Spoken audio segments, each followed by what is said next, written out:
శంషాబాద్లో ఎకరాల ప్రభుత్వ భూమిని హైడ్రా బుధవారం కాపాడింది. దీని విలువ 90 కోట్లకు పైగా ఉంటుందని రెవెన్యూ అధికారులు చెబుతున్నారు. సర్వే నెంబర్ 626/2లో మొత్తం 176.05 ఎకరాల ప్రభుత్వ భూమి రెవెన్యూ రికార్డుల ప్రకారం ఉంది.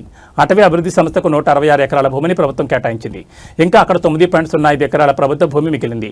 ఖస్రా పహాణి గ్రామ పాత రికార్డుల ప్రకారం మొత్తం 176.05 ప్రభుత్వ భూమిగా రికార్డులో నమోదైంది. ఇందులోని 9.05 ఎకరాలను CS14 నిజాంలకు చెందిన భూములుగా పేర్కొంటూ కొంతమంది హక్కులు క్లెయిమ్ చేస్తున్నారు. ప్రభుత్వ భూమి అంటూ రెవెన్యూ అధికారులు చెప్తున్నారు. మొత్తానికి ఈ వివాదం హైకోర్టులో పెండింగ్లో ఉంది. తుది తీర్పు వచ్చే వరకు ఈ భూమి స్వరూపాన్ని మార్చరాదని, అక్కడ ఎలాంటి నిర్మాణాలు చేపట్టరాదని హైకోర్టు స్టే ఇచ్చింది. స్టేటస్ కో ఆర్డర్ను పట్టించుకోకుండా తజముల్ మొయినుద్దీన్ ఖాన్ అనే వ్యక్తి ఆ భూమిని చదును చేసి లేఅవుట్గా మార్చినట్లు రంగారెడ్డి కలెక్టర్తో పాటు శంషాబాద్ మున్సిపల్ అధికారులకు ప్రజావాణిలో ఫిర్యాదులందాయి.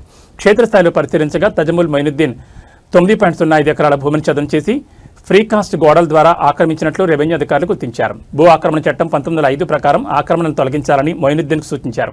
ఇవేమీ పట్టించుకోకుండా అక్కడ కొన్ని ఇంటి స్థలాలు అమ్ముకున్నట్లు కూడా తెలుసుకున్నారు. రెవెన్యూ మున్సిపల్ అధికారులు ఇదే విషయాన్ని హైడ్రాకు చెబుతూ ఆక్రమణ తొలగించాలని లెక్క రాస్తారు.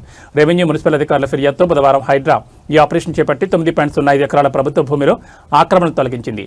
చుట్టూ హైడ్రా ఫెన్సింగ్ వేసింది. ప్రభుత్వ భూమిగా పేర్కొంటూ హైడ్రా బోర్డులు ఏర్పాటు చేసింది. రెవెన్యూ అధికారులు మున్సిపల్ అధికారుల సమక్షంలో ఈ కార్యక్రమం పూర్తి చేసింది.